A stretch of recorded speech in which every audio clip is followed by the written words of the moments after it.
तो डायबिटीज़ की बीमारी ना सिर्फ जो है बच्चों में आ सकती है, बड़ों में भी आ सकती है, और इवन कुदरती तौर पर अगर जेनेटिक प्रॉब्लम्स हैं यानी कि मौरूसी उसके अंदर प्रॉब्लम है, तो एक इवन न्यूनेट्स 1 महीने के बच्चे के अंदर भी ये बीमारी मुमकिन है।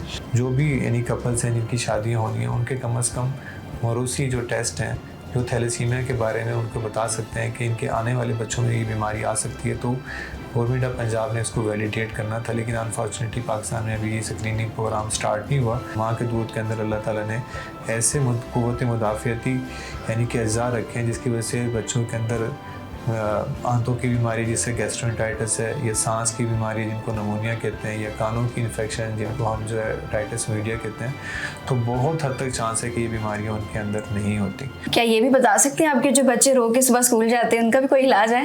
नहीं। उनकी काउंसलिंग है, उनकी माएँ अच्छे खाना बनाएं। बिस्मिल्लाहिर्रहमानिर्रहीम, अस्सलाम वालेकुम। साउथ पोस्ट डिजिटल के साथ मैं हूँ अनम मंजूर हुसैन। नाज़रीन, जिस तरह बड़ों के अमराज के मुख्तलिफ डॉक्टर्स होते हैं, इसी तरह बच्चों के अमराज के भी डॉक्टर्स होते हैं जिन्हें हम पीडियाट्रिक सर्जन या पीडियाट्रिक डॉक्टर्स कहते हैं, और इनके मुख्तलिफ अमराज होती हैं। ये ऐसा शोबा है जिसमें बच्चे की पैदाइश से लेकर 18 साल की उम्र तक उन्हें जितनी भी बीमारियाँ होती हैं उनका इलाज यही डॉक्टर्स करता है। और जब बच्चा पैदा होता है, वो जिन बीमारियों में मुब्तला होता है, जिन बीमारियों में लाहक होता है, वो अपने बच्चे को पीड्स के डॉक्टर के पास लेके आते हैं इन बीमारियों के इलाज के लिए। अगर बीमारियों का जिक्र करूं तो उनमें अपेंडिक्स है, पैर का मुड़ जाना शामिल है, दिल में सुराख भी शामिल है, इसके अलावा सांस और खुराक की नाली में रुकावट भी है, सर का बड़ा होना, ये तमाम बीमारियाँ शामिल हैं। इसके अलावा और भी बहुत सारी बीमारियाँ हैं जिनका इलाज यही डॉक्टर करता है। जिस तरह बड़ों के मुख्तलिफ डॉक्टर्स होते हैं, क्या बच्चों के भी मुख्तलिफ डॉक्टर्स होते हैं? इन तमाम बीमारियों का इलाज एक ही डॉक्टर करता है। ये जानेंगे हम यहाँ पर मौजूद एक डॉक्टर हैं, पीड्स के डॉक्टर्स हैं, उनसे जानेंगे कि क्या अमराज होती हैं, कॉजेज़ क्या हैं और उनका इलाज कैसे किया जाता है। तो आइए नाज़रीन, ये जानने के लिए चलते हैं डॉक्टर के पास।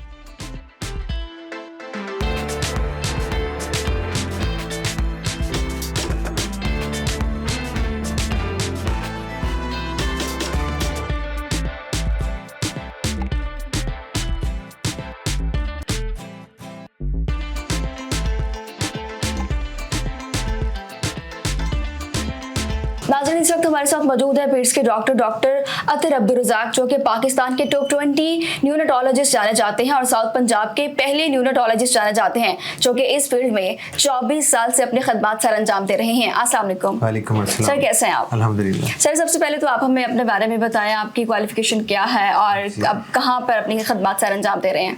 मैंने अपनी ग्रेजुएशन, जिसको हम MBBS कहते हैं, 2000 में निश्तर हॉस्पिटल से की, और उसके बाद निश्तर में ही fellowship programme SCPS general paediatrics 2007 में पास किया, और उसके बाद सेकंड स्पेशलिटी में कुछ वर्क, वैसे तो बेसिक ट्रेनिंग मेरी चिल्ड्रन हॉस्पिटल मुल्तान की है, तो कुछ मैंने इंटर्नशिप जो है आगा खान में की, और फिर मैंने सेकंड फेलोशिप 2014 में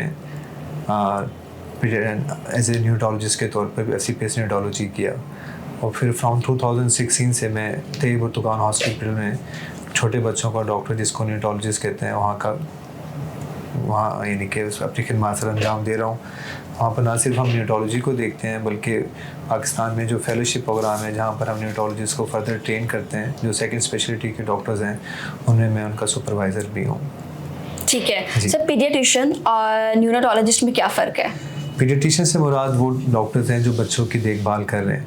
पाकिस्तान में उमूमन वो बच्चे जिनकी उम्र 14 साल से नीचे है उनको पीडियाट्रिशियन शुमार किया जाता है, बल्कि यही बच्चे जिनकी उम्र 18 साल तक है, अमेरिका में वो बच्चे जिनकी उम्र 18 साल से कम है, पीडियाट्रिशियंस ही उनको देखते हैं। जबकि न्यूरोलॉजिस्ट से मुराद वो बच्चों का डॉक्टर है जो एक नौज़ायदा बच्चों को देखता है अब जब तक उनकी उम्र 1 माह तक हो जाती है। तो वो बच्चे जिनकी उम्र 1 माह से कम है वो न्यूरोलॉजिस्ट के इलाज के अंदर शुमार होते हैं। ऐसा पीड्स का डॉक्टर बनना आसान है, बाकी डॉक्टर सही है, ये मुश्किल है इन सब से?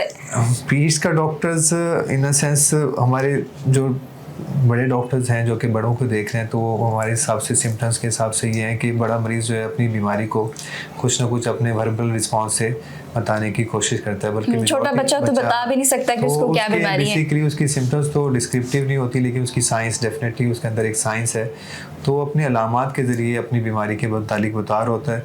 और पीडियाट्रिशियंस में सबसे पहली जो ऑब्जर्वर है वो माँ है, तो माँ अपने अंदर वो कुछ चीज़ों महसूसात को लेती है और आपके साथ डिस्कस करती है, तो इस तरीके से बच्चों की जो जो मेडिसिन है वो थोड़ी डिफरेंट भी है और रिलेटिवली थोड़ी सी डिफ़िकल्ट भी है। मतलब कदरे मुश्किल है। ठीक है सर, अब आप हमें ये बताएं कि जो बड़ों के डॉक्टर्स होते हैं उनके वार्ड्स बने हुए होते हैं, नाक कान का अलग है, दिल का अलग है, तो ये जो डॉक्टर्स होते हैं बच्चों के, इनके भी अलग अलग हैं या तमाम बीमारियां एक ही डॉक्टर देखता है? जैसे आपको पता है कि जैसे बड़ों की स्पेशलिटी जो है वो डिवाइड हो चुकी है, इसी तरह जो है पीड्स के शोबे के अंदर भी डिवीजन आ चुकी है। तो बच्चों के वो डॉक्टर जो गुर्दों को देखते हैं उनको पीडियाट्रिक नेफ्रोलॉजिस्ट कहते हैं। जो बच्चों की गुर्दों की मैदे की बीमारियाँ देख रहे हैं, जिगर की, तो उनको गैस्ट्रोएंटरोलॉजिस्ट देखते हैं। जो दिमाग की बीमारी देख रहे हैं बच्चों की, उनको न्यूरोलॉजिस्ट कहते हैं। तो इस तरह पीड्स के शोबे में भी तकरीबन 10-12 सब स्पेशलिटीज़ आ गई हैं। तो स्पेशलिटी आने से जो है उन लोगों के डॉक्टर्स का एक्सपोजर बढ़ता है और पेशेंट के अंदर भी जल्दी बेहतरी आती है। ठीक है सर, ये बताएं कि एक बीमारी है जिन्हें हम डायबिटीज़ कहते हैं, बड़ों में तो बहुत ज़्यादा आजकल पाई जा रही है, लेकिन अब हम देखते हैं कि छोटे बच्चों में भी ये डायबिटीज़ की बीमारी बहुत ज़्यादा पाई जाती है। इसकी क्या वजूहत है? डायबिटीज़ जो बच्चों के अंदर बीमारी है उसकी मेजर वजह तो उनके अंदर जेनेटिक्स प्रॉब्लम्स हैं। लेकिन जहाँ बच्चों में एक्सेसिव ओबेसिटी है, तो एक्सेसिव ओबेसिटी से भी बच्चों के अंदर उनके अंदर ज़्यादा चांस है कि उनको लेटर लाइफ के अंदर जो है डायबिटीज़ की बीमारी हो। तो डायबिटीज़ की बीमारी ना सिर्फ जो है बच्चों में आ सकती है, बड़ों में भी आ सकती है, और इवन कुदरती तौर पर अगर जेनेटिक प्रॉब्लम्स हैं यानी कि मौरूसी उसके अंदर प्रॉब्लम है, तो एक इवन न्यूनेट्स 1 महीने के बच्चे के अंदर भी ये बीमारी मुमकिन है। सर इसका इलाज क्या होगा? बड़े में तो ये क्या मेडिसिन दे सकते हैं, इंसुलिन लगा सकते हैं, लेकिन एक छोटे बच्चे का इलाज तो बड़ा मुश्किल होगा। भी जो है जिनकी उम्र 20 साल से कम है या 40 साल से कम है, उनमें मेजॉरिटी जो इलाज है मुरव्वजा वो इंसुलिन ही है, और अपनी डाइट प्लान के अंदर चेंज है। और थर्ड ये है कि उनको मोबाइल रखने के लिए एक्सरसाइज का करना ज़रूरी है, यानी कि अपनी डेली एक्टिविटीज़ को बेहतर करें, अपनी खुराक के अंदर तब्दीली लेकर आएँ, और इंसुलिन के इस्तेमाल से इस बीमारी को काफ़ी हद तक काबू पाया जा सकता है। ठीक है सर, थैलेसीमिया भी बच्चों में बहुत ज़्यादा पाया जाता है, तो ये कहाँ से आता है? छोटे बच्चों में ये बीमारी कहाँ से आती है और इसके कॉजेज़ क्या हैं? थैलेसीमिया एक मौरूसी मर्ज़ है, जैसे मैं बताया कि जेनेटिक्स प्रॉब्लम्स हैं जिनमें ये फैमिलीज़ के अंदर रन करता है बीमारी। इसमें बच्चे के अंदर खून की कमी हो जाती है, उसमें जो हमारे आरबीसीज़ खून के जो खुलियाँ हैं उनकी लाइफ बड़ी शॉर्ट हो जाती है। नॉर्मल आरबीसीज़ जो अगर 120 दिन ज़िंदा रहता है, तो इन बच्चों के अंदर जस्ट 20-30 डेज़ में खून ख़त्म होने लगता है, उसकी आरबीसीज़ ख़त्म हो जाते हैं। तो उनको बाहर की तरफ से यानी कि हमें खून की कमी को पूरा करना पड़ता है, तो उनको ब्लड लगाना पड़ता है। इसके अलावा जो इसका जो मुमकिन जो परमानेंट इलाज है वो बोन मैरो ट्रांसप्लांट है। बोन मैरो ट्रांसप्लांट एक बहुत महंगा इलाज है और उसके भी अपने काफ़ी सारे मुज़म्मिर असरात हैं। तो पाकिस्तान में इसकी प्रिवेंशन मुमकिन है कि वो बच्चे जो उनकी फैमिलीज़ के अंदर थैलेसीमिया डायग्नोज है, तो माँ के हमल के अंदर ही अगर हम माँ के हमल का कुछ टुकड़ा लेके उसके थैलेसीमिया की तशख़ीस करके उस नौज़ायदा बच्चे के अंदर, नौज़ायदा बल्कि नहीं कहें बल्कि जो बच्चा माँ के पेट में है, उसमें हम उस बच्चे को चूज़ कर सकते हैं जिसमें वो बीमारी मुमकिन आ सकती है। तो इस तरह हम safe selection of the babies कर सकते हैं जिनमें वो बीमारी लेटर लाइफ में ना आए। और फतवे के मुताबिक पाकिस्तान में जो बच्चे जिनमें ये बीमारी आनी है और वो माँ के पेट में ही अगर उनकी हम तशख़ीस कर लेते हैं उनको, तो उनको अबॉर्ट करवाया जा सकता है। सर कज़न मैरिज भी तो है इसका एक तो है, मैंने बताया कि मौरूसी मर्ज़ जो है, क्योंकि हमारे पास पाकिस्तान में 80 से 90% जो शादी हैं वो कज़न मैरिज में ही है। तो थैलेसीमिया भी जैसे हमारे पास पॉकेट्स की शक्ल में फैमिलीज़ में रन कर रहा है, तो बेसिक रीज़न जो है जहाँ पर हमें पता चल जाता है कि ये फैमिली में ये प्रॉब्लम थैलेसीमिया का राइज़ हो गया, ये आ रहा है, तो डेफिनेटली उनकी शादी को थोड़ा सा उनको अवे करना चाहिए, कज़न मैरिज से अवॉइड करनी चाहिए। और कम अज़ कम हमें पाकिस्तान में तो ये लॉ बनने के करीब था कि भी जो भी यानी कपल्स हैं जिनकी शादियाँ होनी हैं उनके कम अज़ कम मौरूसी जो टेस्ट हैं जो थैलेसीमिया के बारे में उनको बता सकते हैं कि इनके आने वाले बच्चों में ये बीमारी आ सकती है। तो गवर्नमेंट ऑफ पंजाब ने इसको वैलिडेट करना था, लेकिन अनफॉर्चुनेटली पाकिस्तान में अभी ये स्क्रीनिंग प्रोग्राम स्टार्ट नहीं हुआ। होपफुली अगर ये स्टार्ट हो जाता है तो इससे भी बीमारी के तदारुक में काफ़ी फ़ायदा होगा। बच्चे में एनीमिया भी पाया जाता है, आयरन की कमी होती है, और हमें कैसे मालूम हो सकता है कि बच्चे में इस वक्त ये वाली बीमारी है या आयरन की कमी है? जो बच्चे थैलेसीमिया का शिकार है, मैंने बताया कि उनके आरबीसीज़ की लाइफ शॉर्ट है।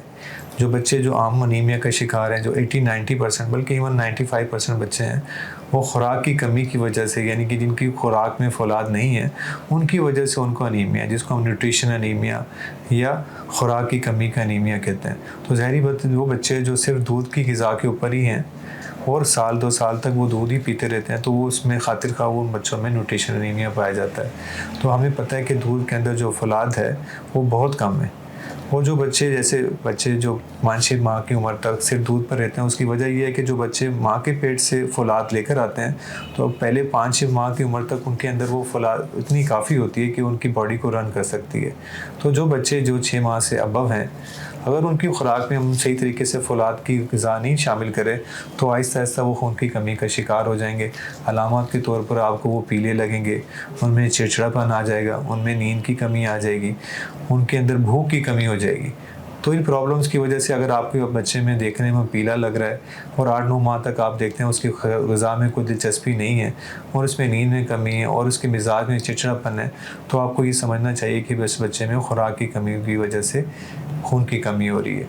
और जो बच्चे मौरूसी तौर पर थैलेसीमिया के हैं, तो उनके अंदर सही खुराक के बावजूद भी उनके अंदर खून नहीं बन रहा होगा, वो पीले नज़र आ रहे होंगे। उनमें तीली का बढ़ना एक हार्मोन जो है एक बहुत बड़ा साइन है, जिसे डॉक्टर पकड़ता है तो फ़ौरन इसकी तशख़ीस की तरफ चला जाता है। ठीक है सर, आपने दूध की बात की, तो सबसे पहले तो ये डिफाइन कर दें कि एक बच्चे को किस उम्र तक कितनी क्वांटिटी में दूध लेना चाहिए। और आजकल माएँ जो है बच्चे को फार्मूला दूध पिला देती हैं, मतलब इस पे लगा देती हैं, तो ये कितना फ़ायदेमंद है और इसके कितने नुकसान आता है? हाँ जी, अब एक तो बात ये है कि जो चीज़ नेचर ने बनाई है, यानी कि मदर फीड जो है वो सबसे बेस्ट है। जितने भी फार्मूला मिल्क्स हैं उनका जो स्टैंडर्ड है वो माँ का दूध है। तो माँ का दूध जो एक्सक्लूसिव ब्रेस्ट फीड हमने करवाना है 6 माह की उम्र तक, तो 6 माह तक हमने बच्चों को माँ का दूध पिलाना और उसके बाद ग्रेजुअली उनको वीनिंग डाइट, जिसको हम कहते हैं कि वो इजाफी खुराक पे उनको डालना है। तो मैंने आपको बताया कि जो स्टैंडर्ड है पूरे वर्ल्ड में माँ का दूध स्टैंडर्ड है, और जितनी भी रिसर्च होती है माँ के दूध की बेस पर होती है। उसी के मुताबिक हम जो जितने भी गाय के जब्बे के दूध हैं ये गाय के दूध से बन रहे हैं। तो गाय के दूध में स्पेशली वो फैट जो बच्चे की दिमाग की नशोनुमा को बेहतर कर सके, जिसको हम DHA कहते हैं, और एराकिडोनिक एसिड वो फैट है जो बच्चे की रेटिना यानी कि आँख के पर्दे की बनावट के लिए ज़रूरी है। तो नेचुरली ये दोनों फैट गाय के दूध में नहीं है। जो बच्चा टोटली गाय का दूध पी रहा है और ऐसा फार्मूला मिल्क पी रहा है जिसमें या तो ये दोनों फैट्स हैं नहीं, या इनकी रेशो ठीक नहीं है, या ये सब क्वांटिटी है, इनके अंदर क्वांटिटी कम है, तब भी हम समझे कि हम अपने बच्चे के वो ब्रेन डेवलप कर रहे हैं, जिसकी ब्रेन जो है नशोनुमा में फ़र्क आ रहा है और उसकी नज़र में भी कमी आ रही है। क्योंकि हमारे ब्रेन को और रेटिना को 2 years पोस्ट नेटल यानी कि पैदाइश के बाद 2 साल पूरी डेवलपमेंट के लिए चाहिए। तो वो बच्चे जो जैसे अगर वो सही ज़्यादा दूध पी रहे हैं, 6 माह के बाद भी वो 2 साल तक दूध ही पी रहे हैं, तो समझें कि उनके अंदर जो है स्पेशली आयरन की कमी हो रही है। तो आयरन की कमी से एनीमिया हो रहा है। और जो बच्चे सिर्फ टोटल डब्बे का दूध पी रहे हैं, तो टोटल डब्बे के दूध पे हमें उसकी क्वांटिटी को देखना होगा कि उसमें फ़ैट कौन सी है। दूसरी ये कि वो जो बच्चे डब्बे के दूध पी रहे हैं उसकी क़ुव्वत मुदाफ़ियत इतनी पावरफुल नहीं है जो कि माँ के दूध के अंदर। माँ के दूध के अंदर अल्लाह ताला ने ऐसे क़ुव्वत मुदाफ़ियती यानी कि अज़ा रखे हैं जिसकी वजह से बच्चों के अंदर आंतों की बीमारी जिससे गैस्ट्रोएंटाइटिस है, या सांस की बीमारी जिनको नमूनिया कहते हैं, या कानों की इन्फेक्शन जिनको हम जो है टाइटस मीडिया कहते हैं, तो बहुत हद तक चांस है कि ये बीमारियां उनके अंदर नहीं होती। और इवन माँ का दूध जो है प्रोटेक्टिव भी है अर्ली ऑनसर किसी भी बीमारी के लिए। ठीक है सर, अभी आपने नज़र की बात की, हम देखते हैं, मैं भी एक बच्चे से मिली, मैंने देखा कि उसको बहुत मोटी ऐनक लगी हुई है, बहुत छोटा बच्चा है। इनफैक्ट वो बच्चे भी हैं जो क्रॉलिंग करते हैं लेकिन उनको बहुत मोटी ऐनक लगी हुई होती है, 3 से 4 या 5 नंबर की। तो इसकी वजूहत में भी यही है कि उनको दूध नहीं दिया जा रहा है, इसकी और भी वजूहत होती हैं? ऐनक का तो शुमार यानी कि हमारे पट्ठों की जो आँखों के गिर पट्टे हैं उनके फंक्शन प्रॉपर ना करने की वजह से, या उनकी आँखों के पर्दे के फंक्शन के ना करने की वजह पे ऐनक लग सकती है। और जो कॉमन वजूहात है मैंने जैसे बताया कि वो फैट की कंटेंट कम है खुराक के अंदर जो आँखों के पर्दे को बनाने के लिए ज़रूरी है, तो उन बच्चे में भी चांसेस हैं कि उनके अंदर जल्दी आँखों की ऐनक लगे। और आजकल जैसे मोबाइल का इस्तेमाल बहुत ज़्यादा है, तो उसकी वजह से भी बच्चों के अंदर ऐसा देखा जा रहा है कि उनकी नज़रें कमज़ोर हो रही हैं। तो बहुत ज़्यादा मोबाइल का इस्तेमाल, अच्छी खुराक में कमी होना, और बच्चे सर बहुत शरारती है और माएँ उनसे बचने के लिए उनको मोबाइल दे देती हैं कि खेल में लगे रहेंगे, जान छुट्टी रहेगी। तो हम तो अक्सर समझाते हैं कि बच्चों को माँ को सही तरबियत में लेना है, बच्चों को बर्दाश्त करना है, उनकी बेहतरी के लिए बेसिकली एक तो जान नहीं छुड़वानी बच्चों से।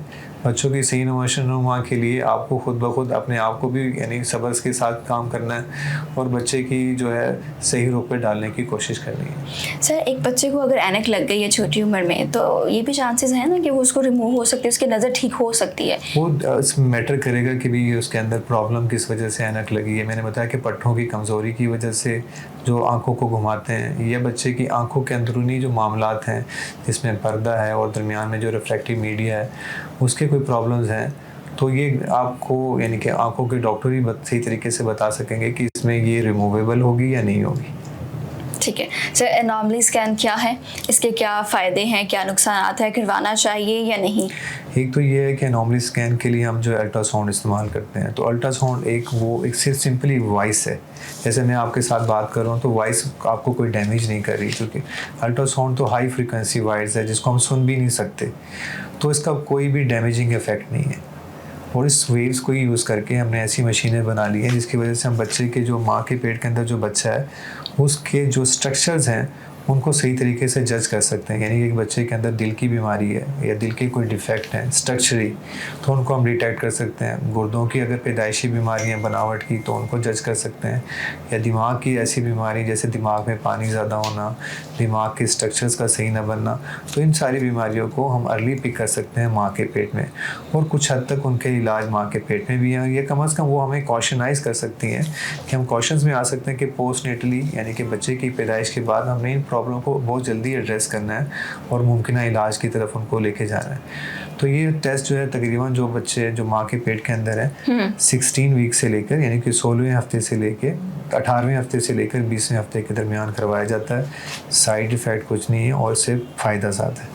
ठीक है सर, न्यूनेटल केसेस में सबसे ज़्यादा कौन से मसाइल सामने आ रहे हैं? न्यूनेट्स के जो प्रॉब्लम्स हैं उनमें मेजर पाकिस्तान में इवन पूरे वर्ल्ड के अंदर 3 बड़े प्रॉब्लम्स हैं। एक तो ये है कि वक्त से पहले पैदा होना जिसको हम प्रीमेच्योरिटी कहते हैं, ये मेजर प्रॉब्लम है पूरे वर्ल्ड में कि जो बच्चे माँ के पेट में प्रीमेच्योर बॉर्न हो रहे हैं उनको एड्रेस करना। दूसरे प्रॉब्लम जो है हमारे पाकिस्तान में जो ज़्यादा प्रॉब्लम्स हैं पैदाइश के बाद सही तरीके से बच्चे का ना रोना जिसको हम बर्थ एस्फीक्सिया कहते हैं। ये बहुत कॉमन प्रॉब्लम है क्योंकि हमारे पाकिस्तान में उस तरह से हेल्थ केयर वर्कर्स को स्ट्रक्चर ट्रेनिंग नहीं प्रोवाइड की जा रही सो फार अभी तक, कि जिसकी वजह से जो बच्चा पैदाइश के बाद सही तरीके से नहीं रो पाता, क्योंकि माँ के पेट में तो बच्चा ब्रीथ नहीं कर रहा होता। जैसे बच्चा नई दुनिया में आता है तो ब्रीथ करना है उसके लिए एक नया अमल है।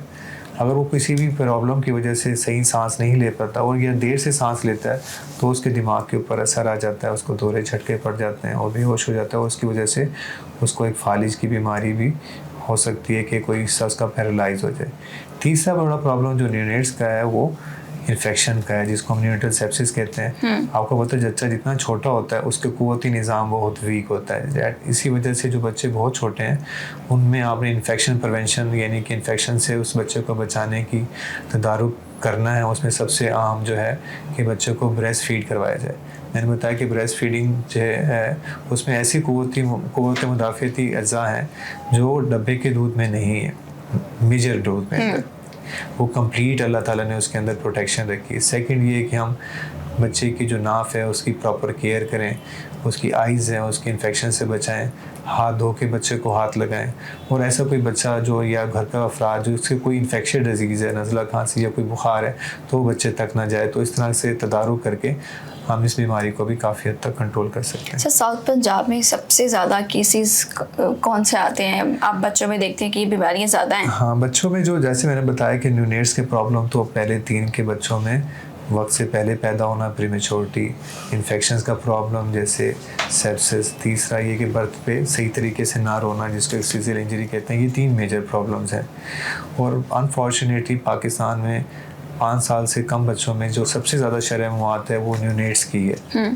तो जब तक हमारे हॉस्पिटल्स में या हमारे पाकिस्तान में जो ऐसे डॉक्टर जो न्यूनेट्स को स्पेशली पर्टिकुलरली देखेंगे नहीं या उनके अफराद के नंबर नहीं बढ़ेंगे तो हम प्रीनेटल मॉर्टेलिटी रेट को कम नहीं कर सकते। तो उन अफराद का, उन हेल्थ केयर वर्कर का बहुत ज़्यादा नंबर में होना बहुत ज़रूरी है। दूसरा जो अंडर 5 ईयर उसके अलावा जो प्रॉब्लम्स हैं वो निमोनिया का, इवन पाकिस्तान में डायरियल डेथ भी बहुत ज़्यादा है। साफ़ पानी की कमी है और थर्ड प्रॉब्लम जो है हेपेटाइटिस का है, ये भी क्योंकि साफ पानी की कमी की वजह से और अनहेल्दी डाइट खाने की वजह से ये प्रॉब्लम्स पाकिस्तान में ज़्यादा है। और तीसरी आम वजह जो है बच्चों में ग़िज़ाई कमी की वजह से सोखड़ापन, जिसको हम मालन्यूट्रिशन कहते हैं, ये भी बहुत कॉमन प्रॉब्लम्स हैं और इन्हीं प्रॉब्लम्स की वजह से बच्चों में ज़्यादा अमवात हो रही हैं। ठीक है सर, ऑटिज़म क्या है, कौन सी बीमारी है और इसका इलाज क्या है? ऑटिज़म एक समझे कि डेवलपमेंट डिसऑर्डर्स हैं जिसमें बच्चे में जो कॉमन सिम्टम्स हैं कि वो स्पीच बहुत डिले कर देता है। ऐसा बच्चा जो आपको 1.5 साल के बाद या 2 साल के अराउंड सही बोलता हुआ नज़र नहीं आ रहा, या स्पेशली उसका जो सोशल इंटरेक्शंस है वो ठीक नहीं है, यानी कि अगर आप उसके नाम को बुलाएं तो वो आपकी तरफ जो है इंटीमेट ना करे। ऐसे बच्चे भी थे ना जो लेट क्रॉल शुरू करती हैं, लेट चलना शुरू करते हैं। क्रॉल तो एक समझे कि फिजिकल सिम्टम्स है, यानी कि जिस्मानी यानी कि एक डेवलपमेंट है। लेकिन जो ये ऑटिज़म है इसमें 3 फोकस एरियाज़ हैं कि वो बच्चे एक तो स्पीच के अंदर डिले होते हैं, सोशल इंटरेक्शन मैंने बताया कि वो उनमें बहुत कम होता है, यानी कि एक बच्चा जब आप उसके नाम को बोलते हैं तो आपकी तरफ फेस को टर्न करता है, तो इस तरह का बच्चा जो है अपने नाम को आप उसको बुलाएं तो वो टर्न नहीं करेगा।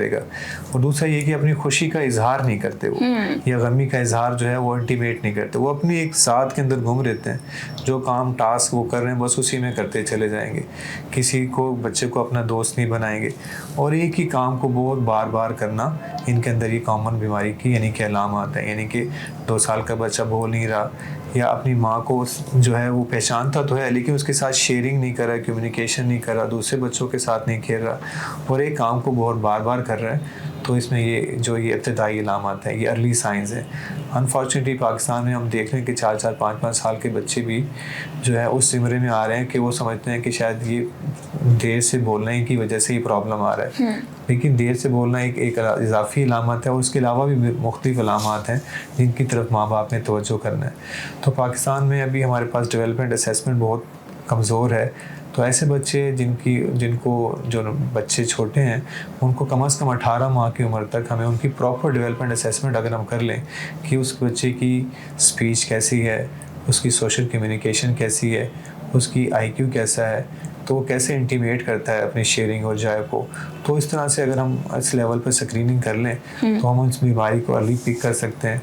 तो इलाज इसका दवाई नहीं है, इसके इलाज जो है वो सेशंस जो हमें साइकोलॉजिस्ट के साथ मिलकर करने हैं और बिहेवियरल थेरेपी करनी है और स्पीच थेरेपिस्ट को इन्वॉल्व करके इन बच्चों को काफ़ी हद तक कारामद बनाया जा सकता है। ठीक है सर, अगर तो बच्चों जितना जल्दी हम उनको पिक करेंगे उतनी ही जल्दी वो उनके अपने इलाज की तरफ जाना शुरू हो जाएंगे। ठीक है सर, अगर बच्चों के पेट में कीड़े हों तो फिर क्या इसका इलाज भी मेडिसिन से ही किया जा सकता है या ऐसे भी किया जा सकता है? और बच्चों के पेट में कीड़े होते क्यों हैं, ये इसकी क्या वजह है? पेट के कीड़े भी बच्चे में इनडायरेक्टली हम समझें कि अनहेल्दी डाइट खाने की वजह से।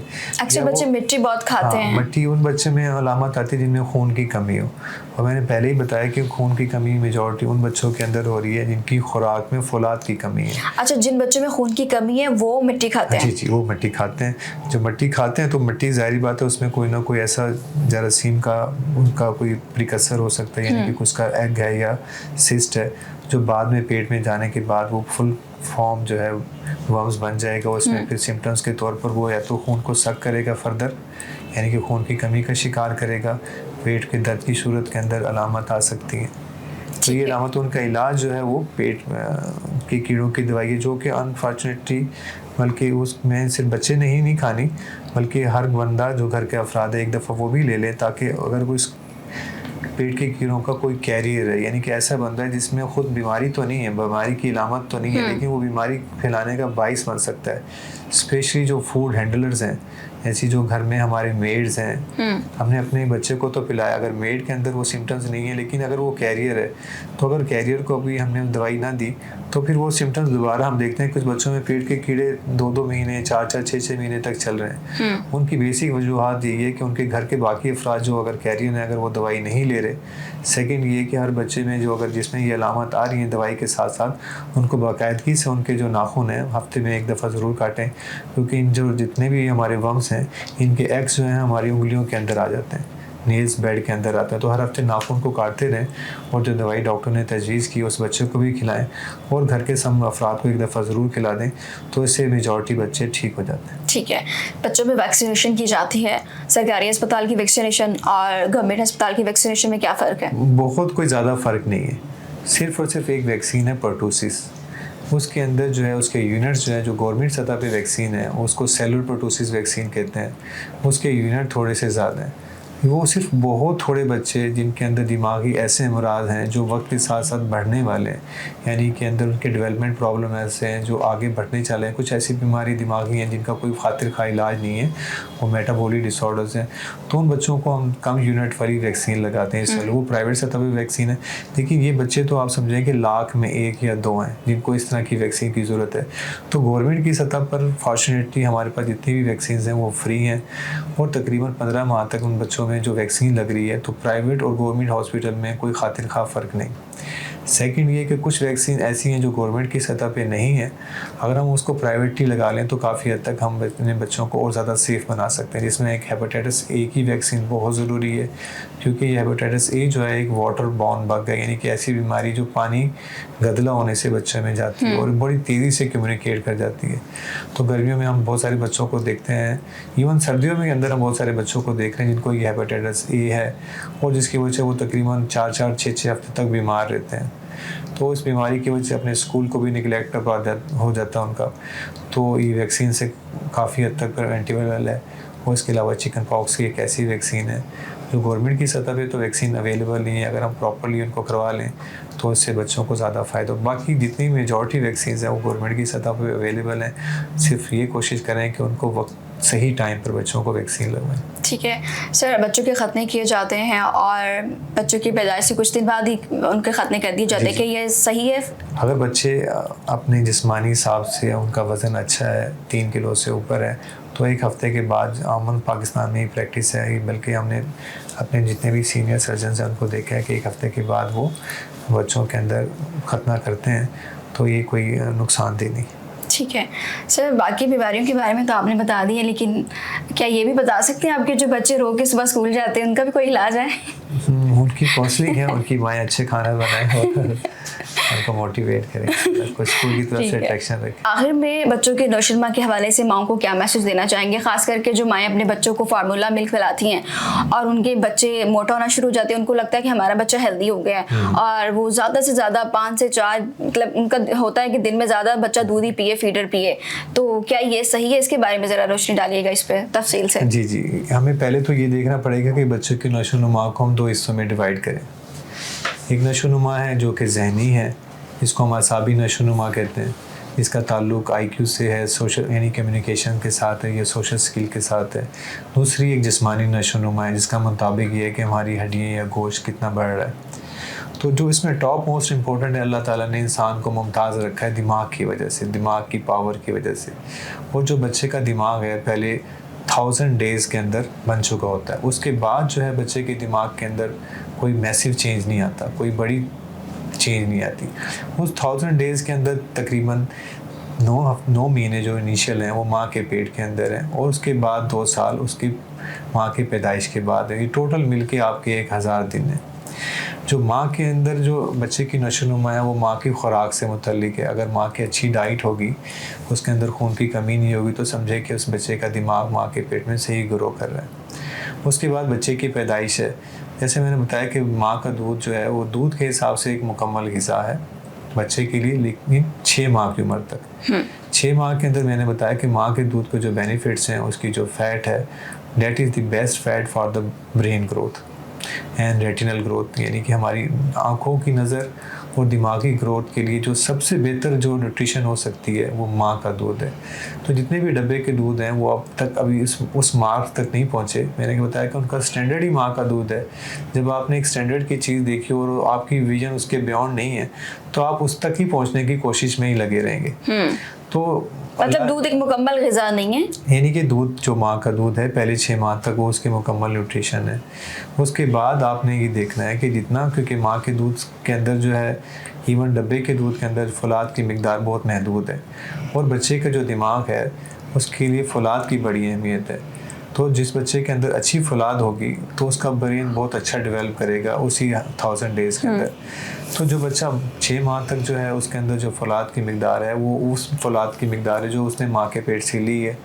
अब वो 6 माह के बाद जो बच्चा जितनी ठोस ग़िज़ा खाएगा, स्पेशली गंदम से बनी हुई चीज़ें, या ऐसे फल जिनके अंदर फौलाद ज़्यादा है, जिसमें यानी कि सेब का इस्तेमाल है, आम का इस्तेमाल है, खजूर का इस्तेमाल है, या फिर ऐसी खुराक जिसके अंदर फौलाद ज़्यादा है या रेड मीट का इस्तेमाल है, तो ये चीज़ों की हम खुराक स्टार्ट करेंगे और by the end of 1 year कम से कम उसको 3 से 5 मील जो है वो ठोस ग़िज़ा के अच्छी मिकदार के लेने होंगे।